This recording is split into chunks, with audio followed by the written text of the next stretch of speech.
My husband had been secretly saving money for 20 years in a separate account. He thought I didn't know. I stayed silent. When he filed for divorce and said, "I have no savings," my lawyer had a surprise ready for him. Good day, dear listeners. It's Briella again. I'm glad you're here with me. Please like this video and listen to my story till the end and let me know which city you're listening from. That way I can see how far my story has traveled. I used to think that 20 years of marriage made you immune to surprises. I was wrong. My name is Carol Whitfield, Carol Renner before I married Daniel. And I'm going to tell you a story that began long before I understood what it actually was. It began in the kind of ordinary way that the most painful stories always do. Quietly, domestically, with nothing more dramatic than a shared mortgage and a habit of drinking coffee together every morning before the kids woke up. Daniel and I met in 1998 at a mutual friend's barbecue in Columbus, Ohio. He was 26, I was 24, and he had this way of listening to people that made you feel like the most important person in the room. We got married 2 years later in a small ceremony at my parents' house. We had 2 children, Ethan, born in 2002, and Lily, born in 2005. We bought a house in a quiet suburb of Columbus, a 4-bedroom colonial with a leaky basement and a backyard maple tree that turned extraordinary colors in October. I worked as an office manager for a dental practice for 12 years, then shifted to part-time after Lily started school, so I could manage the household more efficiently. Daniel worked in corporate insurance, a regional director, a stable career, a comfortable income. We were not a fairy tale, but we were solid. We argued about whose turn it was to call the plumber and whether Ethan was spending too much time on video games. We took road trips to the Smokies, and once, for our 15th anniversary, we splurged on a week in Cancun. I knew Daniel's flaws, his stubbornness, his tendency to shut down when he was stressed, his habit of making financial decisions without fully discussing them with me. I accepted them. I loved him anyway, the way you love someone after 20 years, not with fireworks, but with bone-deep familiarity. The first warning sign came so softly, I almost didn't hear it. It was the spring of 2018. Lily was 13, Ethan was 16. I was sitting at the kitchen table going over our household budget, something I had always handled, because Daniel claimed numbers gave him a headache, when I noticed that his direct deposit amount had changed. Not dramatically. About $400 less per month than it should have been, based on the raise he'd mentioned getting in January. I told myself there was a simple explanation. Benefits adjustments. A 401k contribution change. I didn't ask him directly, because at that point in our marriage, I had learned that Daniel responded better to written notes and calm moments than to questions that caught him off guard. I made a mental note to bring it up over the weekend. I forgot. Life moved on. Summer came and went.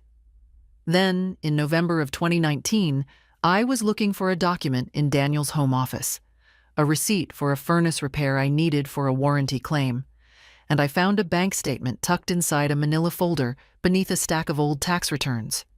It was from a bank I didn't recognize. Capital Reserve Financial. The statement showed an account balance of just over $47,000. I stood in that office for a long time, holding the paper. The house was quiet. Daniel was at a work dinner. Lily was upstairs doing homework. The furnace hummed below my feet. I told myself, there is an explanation, a business account, an inheritance I'd forgotten about. Something. But my hands were cold. I put the statement back exactly where I found it. I closed the folder. I found the furnace receipt. I walked out of his office and I made dinner, and I set the table for 4, and I smiled when Daniel came home at 8:30 smelling like garlic and bourbon, and I said, "How was dinner?" And he said, "Fine, boring, the usual." And I said, "Good." And I said nothing about the statement. That was the night the silence started. Not his silence. Mine. I had been a faithful, present, trusting wife for nearly 20 years. I had managed this household, raised 2 children, sacrificed my full-time career, and built my entire financial future around a partnership I believed in completely. And somewhere, quietly, my husband had been building a separate life. A financial life that existed entirely outside of me. Was it possible I was wrong? Yes. Was I going to wait another 20 years to find out? No. For 3 weeks after finding that bank statement, I did what I imagine a lot of women do when the foundation beneath them cracks. I functioned. I made lunches, attended Lily's volleyball games, filed insurance claims, smiled at neighbors. I was a very convincing version of myself, but inside, I was doing arithmetic. $47,000 in a bank I had never heard of, at a time when Daniel had told me, multiple times over multiple years, that we needed to be careful with spending because we were not where we needed to be for retirement. I had believed him. I had skipped the girls' spa weekend my sister Lisa organized every year because I felt guilty spending $400 on myself. I had driven the same 2013 Honda Pilot for 6 years because Daniel said we should wait until the kids were through college before buying new vehicles. Had any of that been real? Or had it been management? Had he been managing me? The fear came in waves. Fear and something else. A low, grinding anger that I worked very hard to keep out of my face and voice and hands. Because I had already made one decision. Daniel could not know that I knew. Not yet. Not until I understood what I was actually dealing with. I started carefully. I am not a paranoid person by nature, and I had no experience in anything like this, so I did what any sensible person does when they don't know where to start. I read. I spent evenings after everyone was asleep reading about marital finances, hidden assets, divorce law in Ohio. I used a private browser window. I created a new email address. Something generic, nothing tied to my name. I was methodical. I was slow. I was terrified. What I learned was not comforting.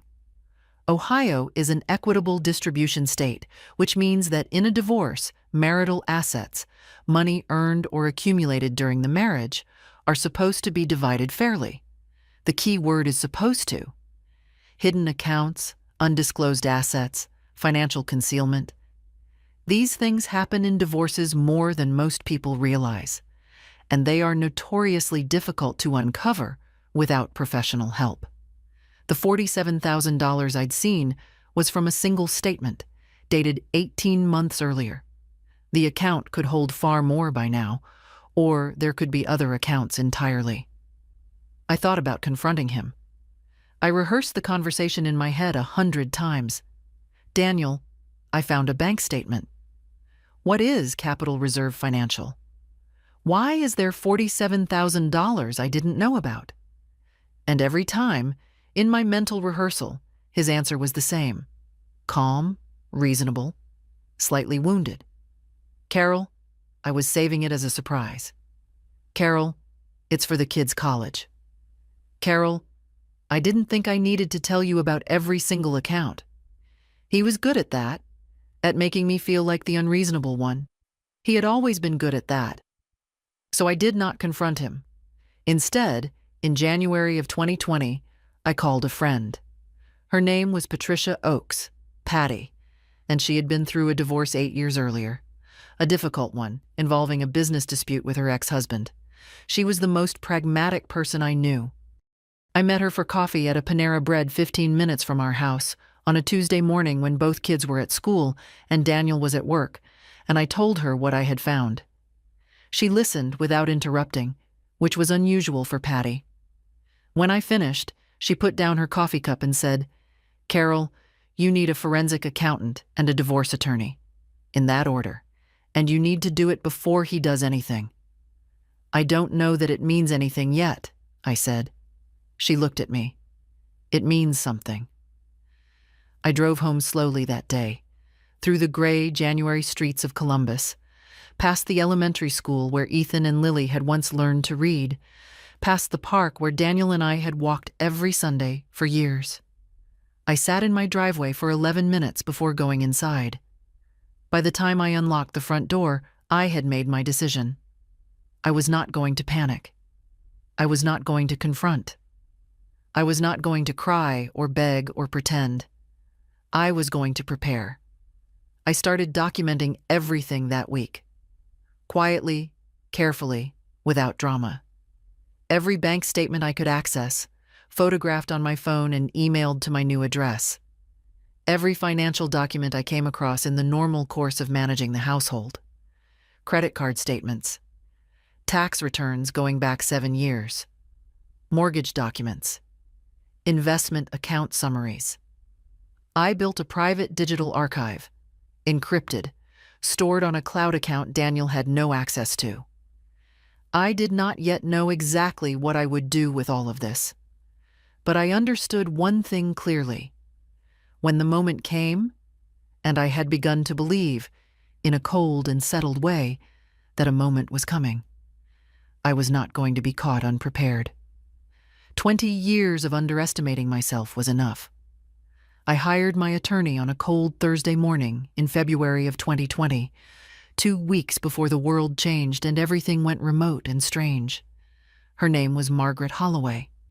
She came recommended by Patty's divorce attorney as someone who specialized in complex asset litigation, specifically hidden assets in divorce proceedings. Her office was on the 14th floor of a building downtown, and when I walked in, I felt simultaneously ridiculous and resolved, a suburban woman in a Land's End coat, carrying a manila folder of photographed bank statements, about to do the most consequential thing she had done in 20 years. Margaret Holloway was 53, trim, efficient, and had the kind of eyes that made you feel she had heard every version of every story, and was not surprised by any of them. She read through my documents without comment, asked me 12 very precise questions, and then set down her pen. "Mrs. Whitfield," she said, "what you have here is consistent with systematic financial concealment. One account is rarely one account. In my experience, when someone has been doing this for years, there is usually a pattern, multiple accounts, possibly structured to avoid detection." She told me what she would need. She told me the process. And she told me the most important thing. I was not to change my behavior at home. Not yet. I was not to confront Daniel, not to move any shared money, not to say anything that might alert him that a legal process had begun. "The moment he suspects," she said, "assets can move very quickly." I nodded. I signed the retainer agreement. I wrote a check. From my personal account, the small one I had maintained in my own name since before the marriage, where I deposited occasional freelance bookkeeping income. And I walked out into the February air, feeling like a person who has just stepped off a ledge, not knowing yet whether there is ground below. Pandemic lockdowns came in March. In some ways, the timing was grotesque. Daniel and I were suddenly home together all day, every day, for weeks. In other ways, it was clarifying. I watched him more carefully than I ever had. I watched the way he closed his laptop when I entered the room, the way he took calls in the garage, the way he smiled at me over dinner with the specific warmth of a man who believes he is the only one in the room who knows something. Meanwhile, Margaret was working. In April, she retained a forensic accountant named David Park. He was quiet, methodical, and extraordinarily thorough. His process involved subpoenas, document requests, a careful examination of Daniel's financial history going back 14 years. It took time. It required patience I wasn't sure I had. And then, in June, Margaret called me. I was sitting in my car in the parking lot of a grocery store when I answered. I had developed the habit of taking her calls away from the house, just in case. She told me, in her characteristic flat tone, that David Park had located 3 additional accounts linked to Daniel's name and social security number. all at institutions we did not use jointly. The total balance across all 4 accounts, including the one I had originally found, was approximately $218,000. I sat in that parking lot for a long time after I hung up. $218,000. Built over 20 years, in careful, moderate increments. Small enough each month not to trigger obvious alarm, large enough over 2 decades to become something substantial. My lawyer would later describe it to me in terms that I found both clinical and devastating. It was, she said, a classic long-term concealment strategy. $400 a month in the early years, increasing gradually as his salary increased, funneled through a series of accounts designed never to appear on any document I regularly saw. 20 years. The same 20 years in which I had felt guilty for spending $400 on a spa weekend. I cried in that parking lot, which I had not allowed myself to do before. I cried for about 10 minutes, which felt both insufficient and excessive. Then I dried my face. I called Patty. I told her what Margaret had found. There was a silence on the line. $218,000, Patty said. Yes. Another silence. Carol, she said quietly, that man looked you in the face every single day. Yes, he had. Around this same time, something shifted at home. I couldn't point to a single moment, but Daniel became subtly, very subtly, more attentive, more curious about my days. He asked once, with careful casualness, if I'd spoken to anyone about our finances recently. I said no. Why? He said no reason, just thinking about updating the will. He wasn't certain, but he was watching. And so was I. The point of no return had passed. There would be no soft conversation over coffee, no mutual reconciliation, no version of this story where we rebuilt something together. What he had done was not a mistake. It was a decision, made thousands of times, over thousands of days, for 20 years. I knew that now, and I did not look away from it. Margaret filed the divorce petition on a Monday morning in September of 2020. By Wednesday, Daniel knew. I was in the kitchen when he came home that afternoon, early, which he never did, and walked in with the kind of expression I had only seen on him twice before. Once when his father died, and once when he totaled his car at 32. He set his briefcase on the floor. He looked at me across the kitchen island. You filed, he said. Yes, I said. Without talking to me. I kept my voice level. You've been maintaining hidden accounts for 20 years without talking to me. I think we're past the formality of discussion, Daniel. I watched his face. For a moment, just a moment, something flickered there. Not guilt. Something colder. I don't know what you think you found, he said. But you're making a mistake. I didn't answer that. I asked him to please call his attorney if he had questions about the legal process, and I left the room. He did not leave the house that night, which I had half expected. He slept in the guest room. In the morning, he was gone before I woke up. What came next was the escalation I had been warned about. Daniel retained an attorney named Scott Bridger, a man I had met twice at firm Christmas parties, smooth and expensive, known in Columbus legal circles for aggressive tactics. His first move was a letter to Margaret claiming that the accounts in question were pre-marital personal savings and asserting that any forensic financial investigation had been conducted improperly. Both claims were false, and Margaret told me so without visible emotion. But it wasn't just attorneys. Daniel's mother, Patricia Whitfield, a formidable woman of 71 who had never entirely approved of me, called me 3 days after the filing. She was polite in the way that very controlled people are polite when they are furious. She said she hoped I was thinking clearly. She said that divorce was a terrible thing for children, even grown children. She said Daniel was under enormous stress and that I should consider what I was doing to the family. I thanked her for calling and ended the conversation. Then came Daniel's brother, Greg, who showed up at my door on a Saturday afternoon while Daniel was elsewhere. Greg was a large man, an ex-football player who still moved like he expected rooms to rearrange themselves around him. He stood on my porch and told me, with an affable smile that didn't reach his eyes, that I should think very carefully before I went after family money. He used the phrase family money 3 times. He said Daniel had built something, and I should respect that. He implied, not quite directly enough to constitute a threat, that things could get complicated for me if I pushed too hard. I looked at him. I said, "Greg, I'm going to have to ask you to leave my property." His smile dropped. He said something I won't repeat. He left. I went inside and called Margaret. She was not alarmed. She had seen this before.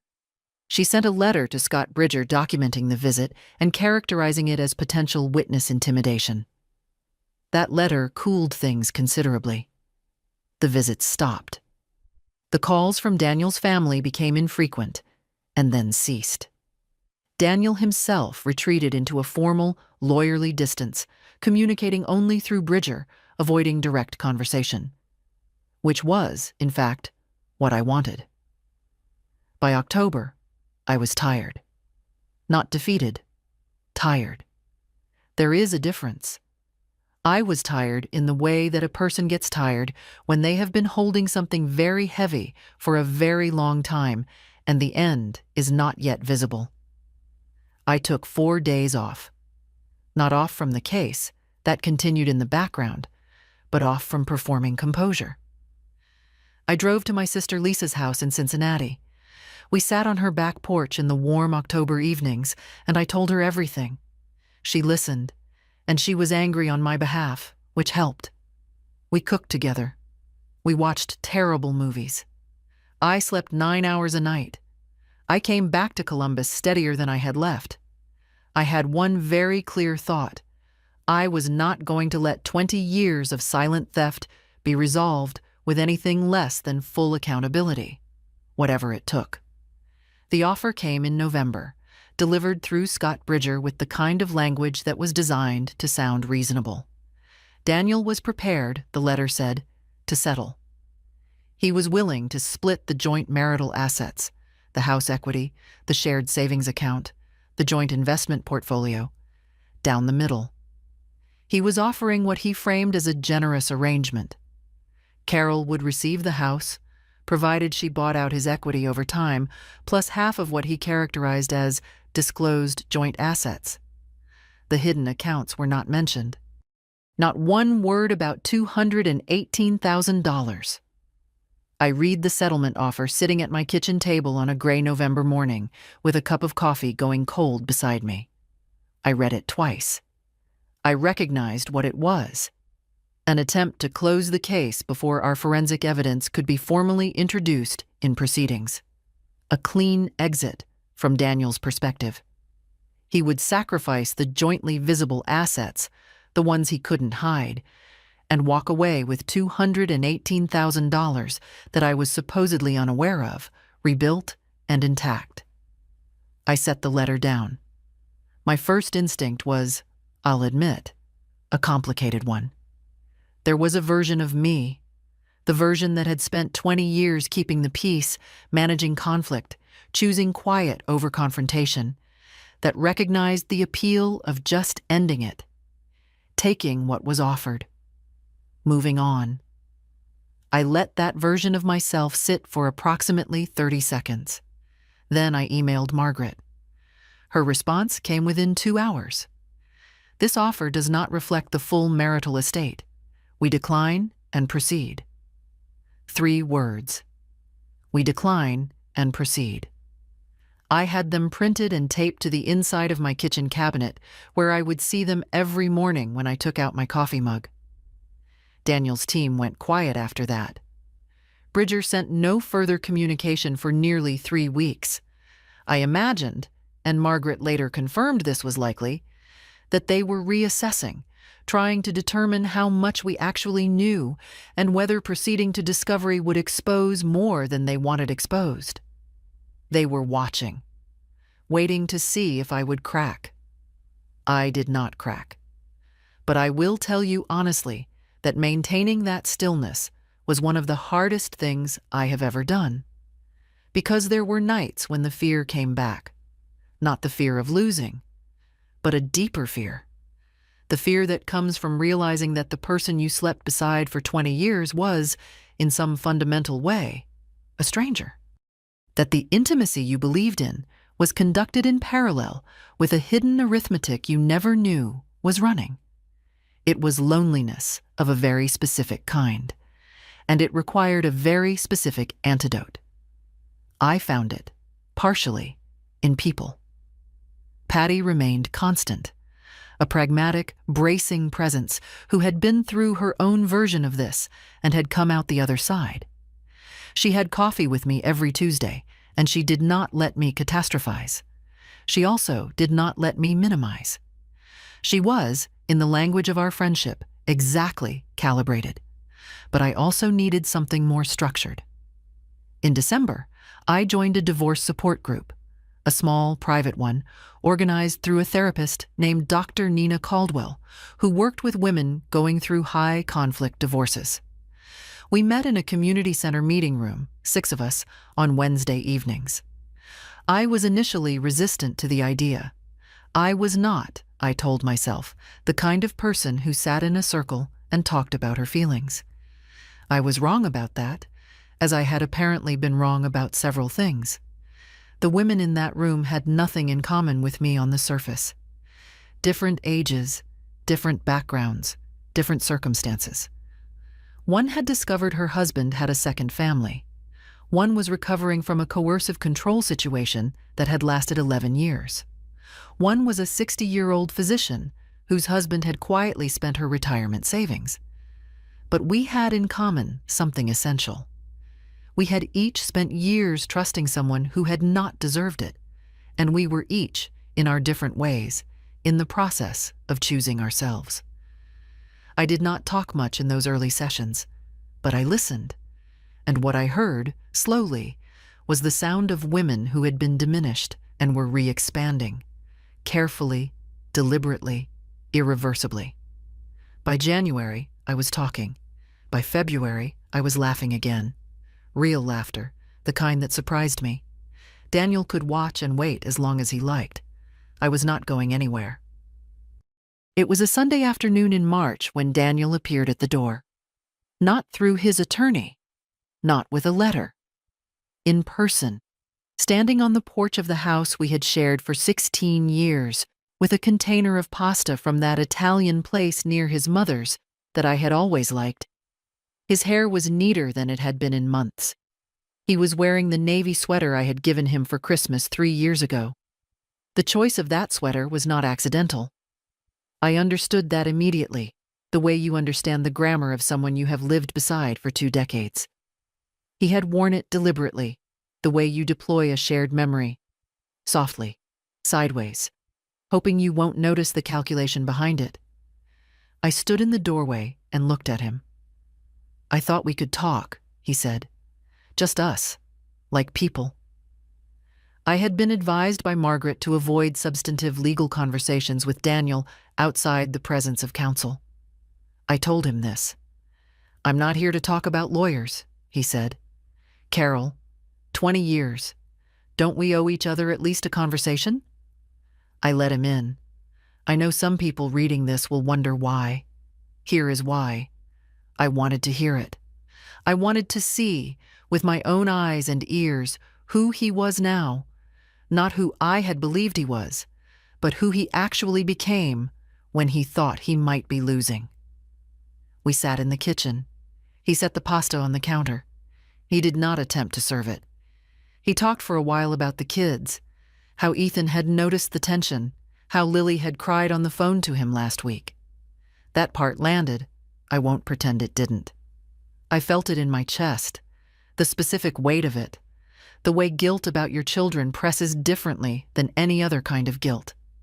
He knew I felt it, and he pressed gently. "I don't want them to grow up with this between their parents." Then he shifted. The transition was smooth, practiced even, moving from the children to the future, from the future to what he called reason. He said the legal process had gotten away from both of us.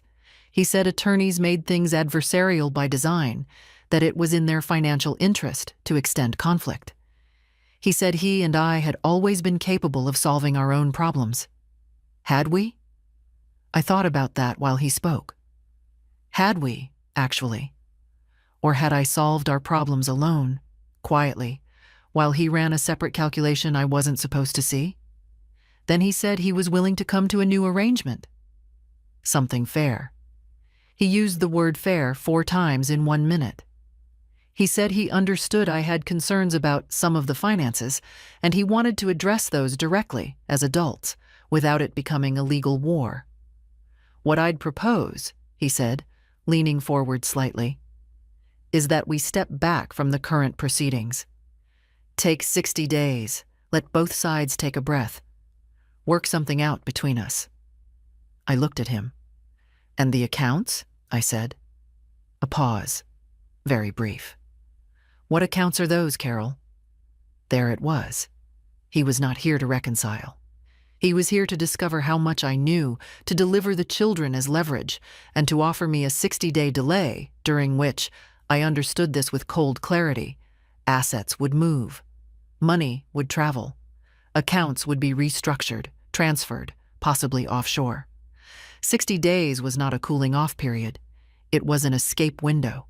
And the pasta on the counter, the navy sweater, the careful invocation of Lily's tears, all of it had been selected and arranged, the way you arrange furniture in a room you want someone to feel comfortable in long enough to sign something. I stood up from the table. Daniel, I said, my attorney will be in contact with your attorney. I think you should leave. His expression changed. The conciliatory warmth dropped off his face with a speed that told me it had never been warm at all. It had been a chosen presentation, and when the presentation failed, there was nothing underneath it except calculation and anger. What replaced the warmth was something I had glimpsed once or twice in our marriage during arguments he felt he was losing, a tightening around the eyes, a stillness in the jaw that was not composure, but its opposite. Controlled fury, the kind that has been practiced. You're making a very serious mistake, he said. So you've told me, I said. Several times now. The door is behind you. He stood. For a moment he stayed still in the kitchen, and in that moment I felt something I hadn't felt before in relation to Daniel. A genuine, physical unease. Not because I thought he would do something, but because I saw, clearly, that the person I thought I knew had been, in significant ways, a performance. A long, sustained, expertly maintained performance. And whatever was beneath that performance, the actual man, the one who had sat across from me at this same kitchen table for 20 years, was capable of 20 years of patient, deliberate deception without a single morning of visible remorse. He left without the pasta. I locked the door.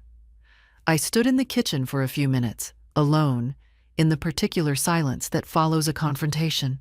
Thick, ringing slightly, full of the things that were said and the things that weren't. And I felt the fear move through me, clean and sharp, like cold water. I cataloged it honestly. It was real. It was not irrational.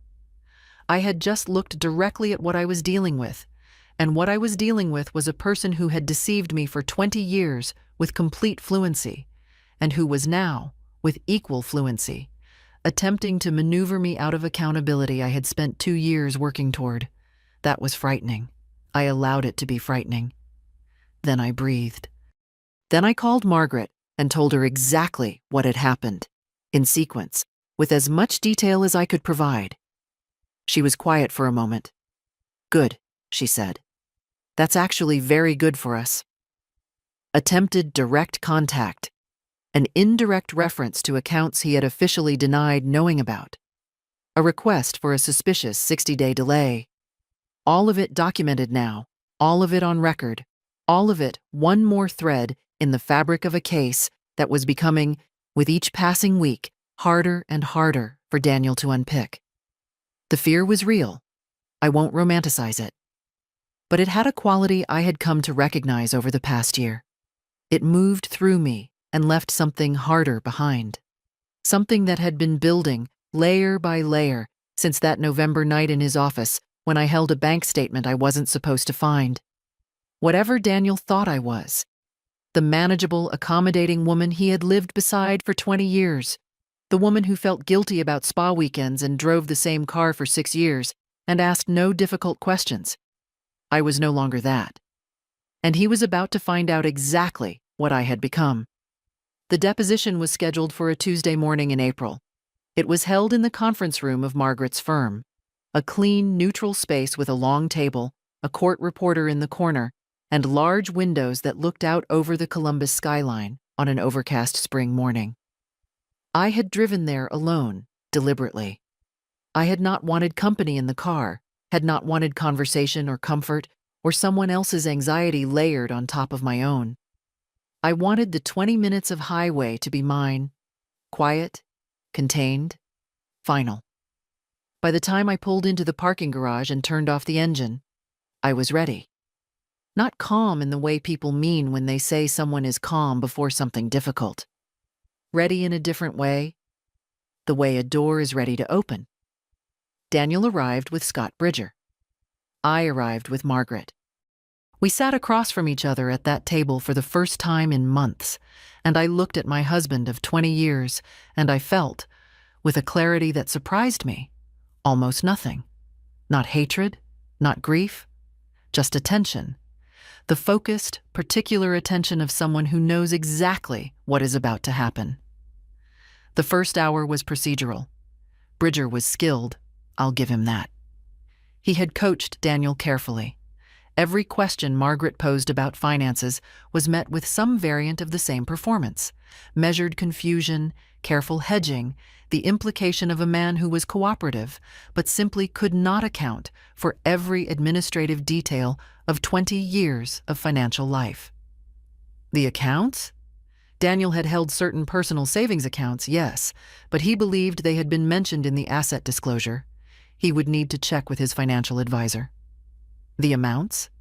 He couldn't give a precise figure off the top of his head. He seemed genuinely puzzled by the suggestion that there was anything unusual about any of this.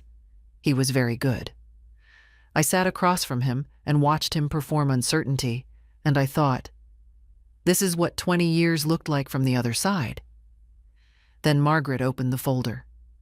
David Park, the forensic accountant, had prepared a document we called the timeline, a complete, annotated, chronologically ordered record of every deposit into every hidden account, sourced through subpoenaed bank records, cross-referenced with Daniel's W-2s and employer records, going back to 2003.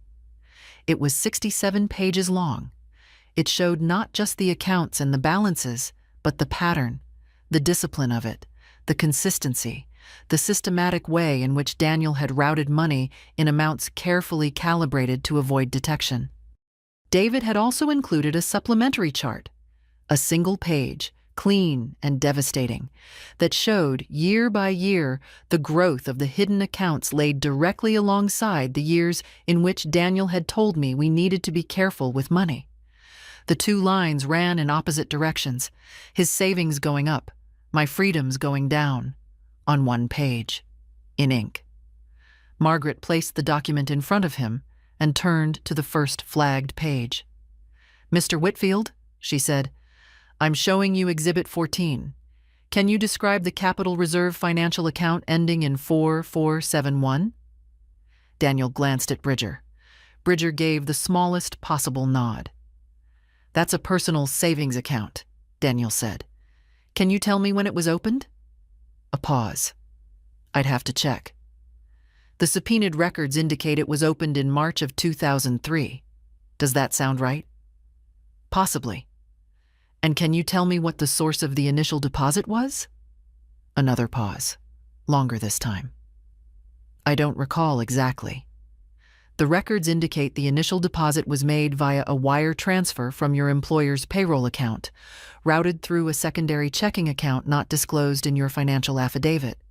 Can you explain that? Bridger leaned over and murmured something. Daniel said he would like to take a short break. Margaret said they would take a break in 30 minutes after the exhibit review was complete. I watched Daniel's face across the table. The careful performance was still there, technically. The words were controlled, the posture was controlled. But something was fraying at the edges. He had, I suspected, not been fully informed by Bridger of just how complete our forensic documentation was. He had expected, perhaps, that we had the account statements and nothing more. He had not expected the timeline. He had not expected the chart.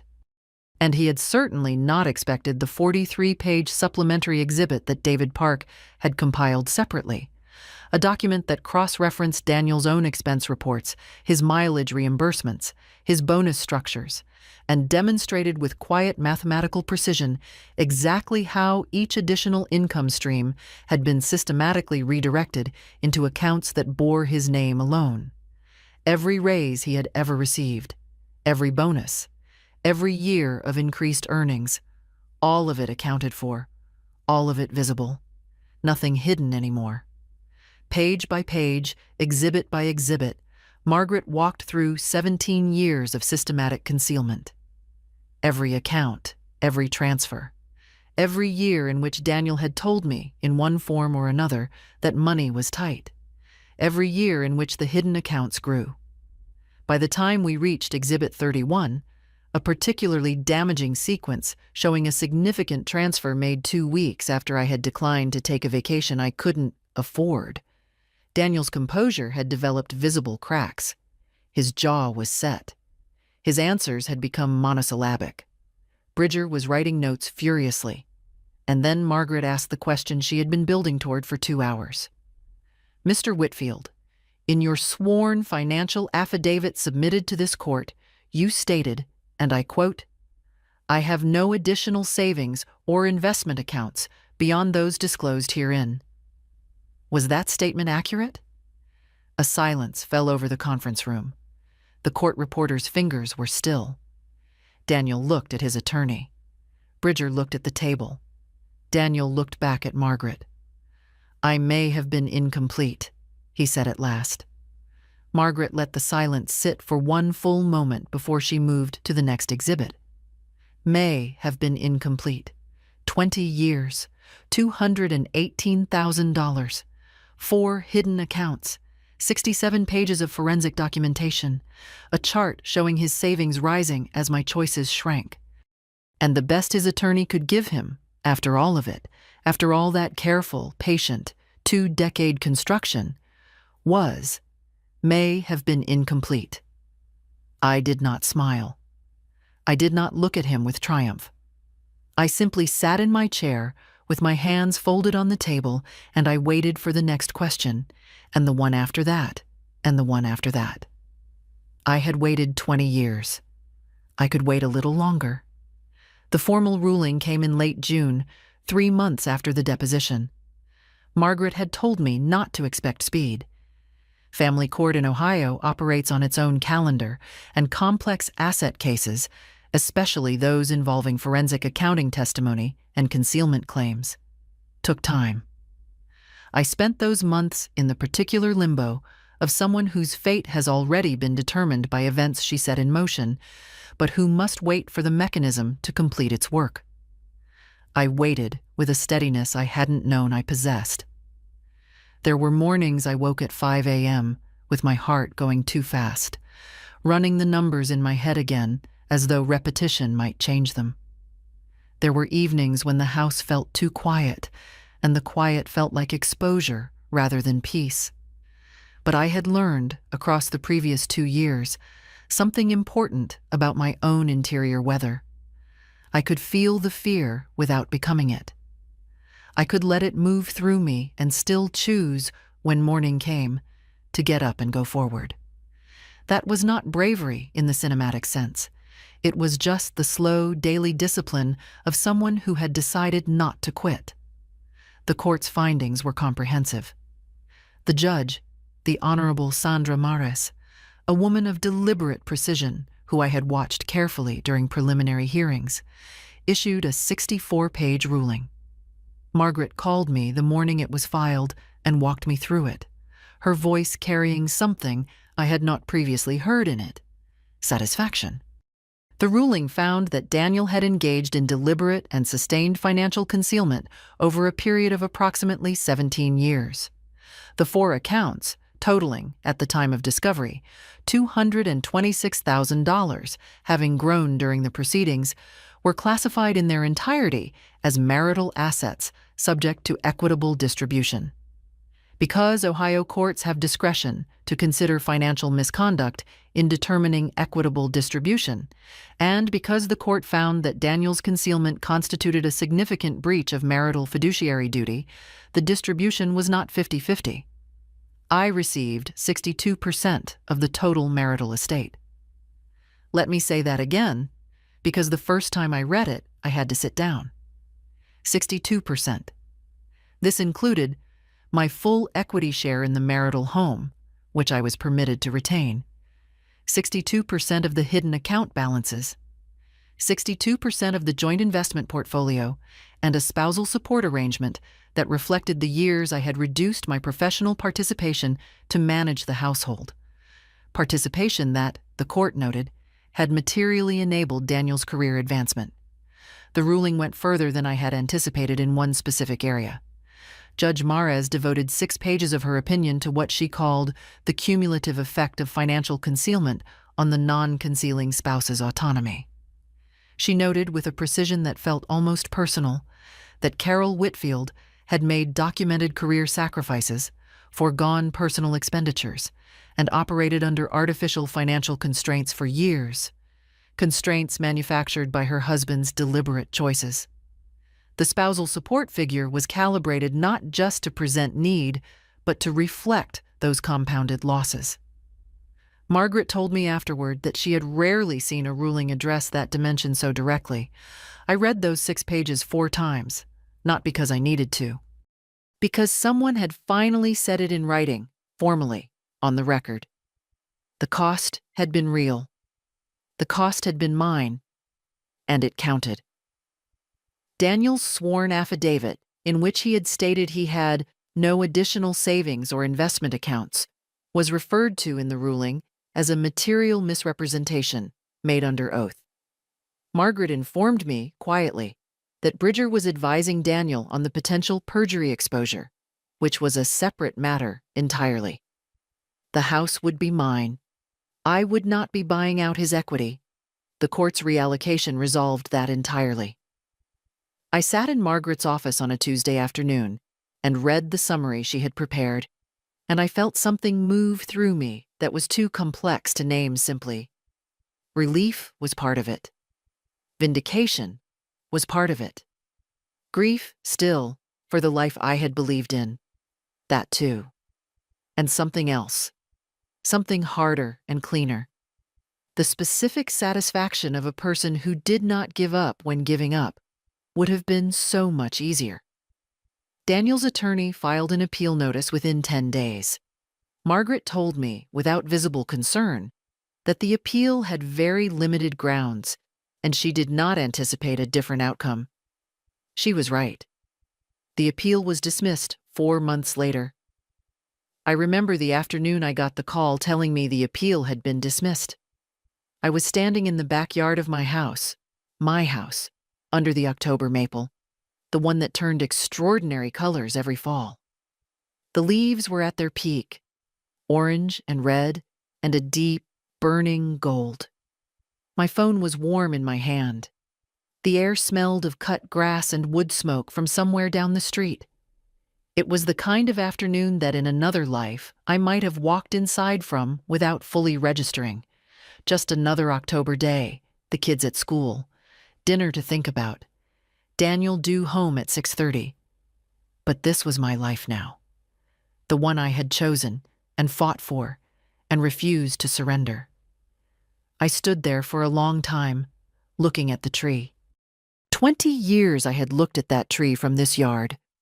For 20 years, a man who lived inside these walls with me had been running a quiet, patient calculation, taking small amounts from our shared future and storing them in a place I wasn't supposed to find. He had thought I wasn't paying attention. He had thought, perhaps, that being trusted made him invisible.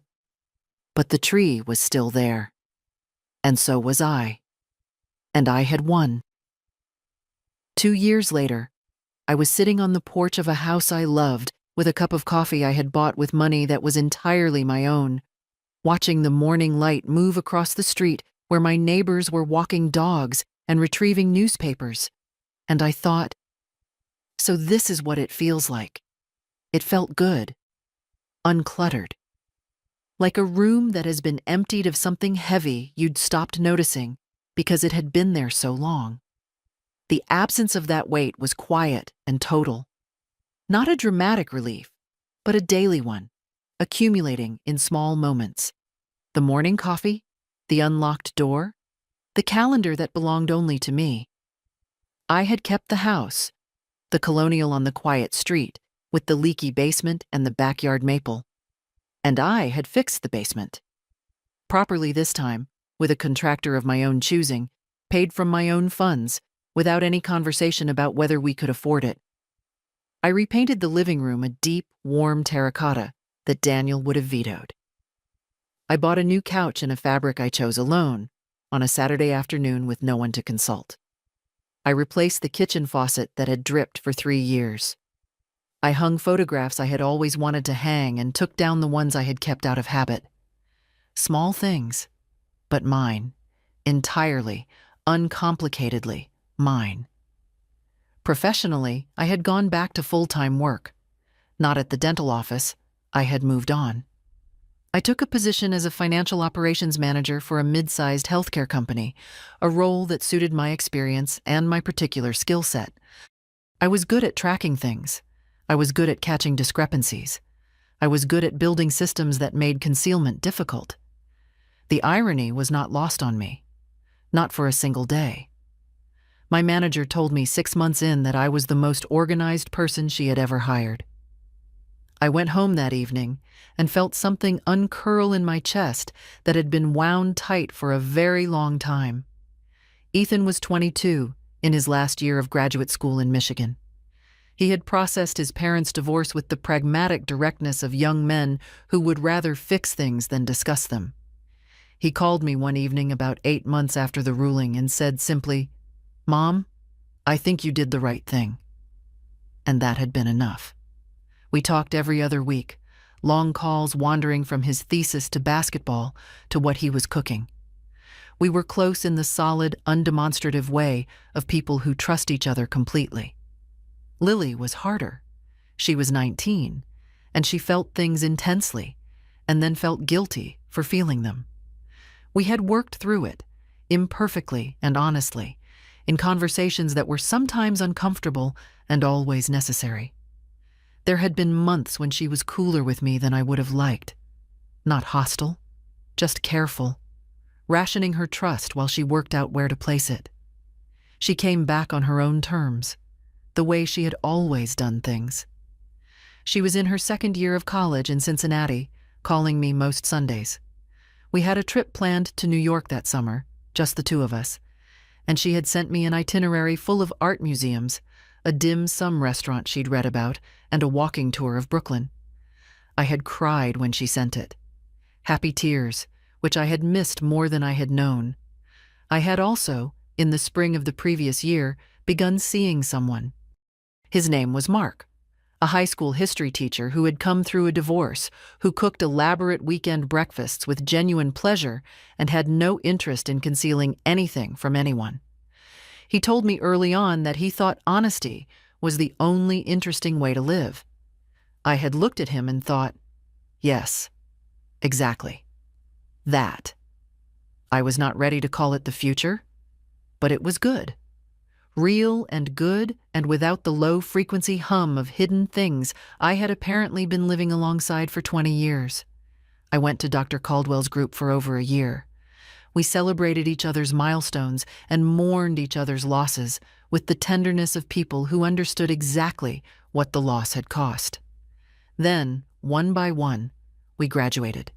Not with ceremony, just with the quiet recognition that the thing that had brought us together had been processed and survived.